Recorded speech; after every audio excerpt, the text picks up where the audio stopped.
हम ही को कातिल कहेगी दुनिया, हमारा ही कत्लेआम होगा। हम ही कुएं खोदते फिरेंगे, हम ही पे पानी हराम होगा। सभापति महोदय, सन 1947 में दिल्ली की जामा मस्जिद की तारीखी सीढ़ियों पर खड़े होकर के भारत रत्न मौलाना अबुल कलाम आजाद साहब ने कहा था कि मुसलमानों कहां जा रहे हो, ये है तुम्हारा मुल्क, यहां तुम्हारे आबाओ अजदाद की कब्रें हैं। उस वक्त मौलाना आजाद की ये सदाएं सुन करके लोगों ने अपने सरों की गठरियां उतार करके रख दी थी। आज उसी दिल्ली में मौजूद देश की संसद में एक बिल आया है जो हमसे उसी जामा मस्जिद की सीढ़ियों के सबूत मांगेगा, जो उन्हीं सीढ़ियों के पास अपनी कब्र में सोए हुए मौलाना आजाद को फिर से कब्र से सदा देनी पड़ेगी कि ये जो कब्र है वो मेरी कब्र है, ये किसी सरकार की जागीर नहीं है।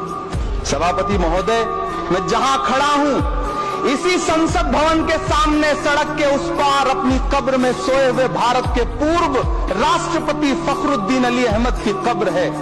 शायद अब उस कब्र से भी सदाएं आए कि ये कब्र मेरी कब्र है, ये सरकार की जागीर नहीं है। मैं सरकार से कहना चाहता हूं, हमसे हमारी इबादत गाहें तो मत छीनिए ना, हमारे घरों पे बुलडोजर तो मत चलाइए ना, हमारी कब्रों में तो हमें सुकून से सोने दीजिए ना।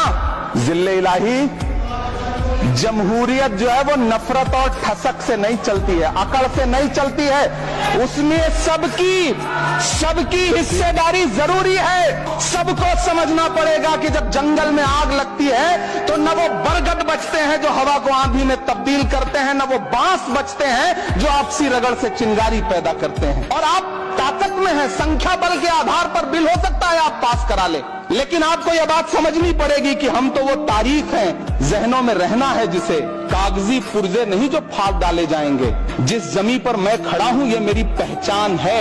आप आंधी हैं तो क्या मुझको उड़ा ले जाएंगे?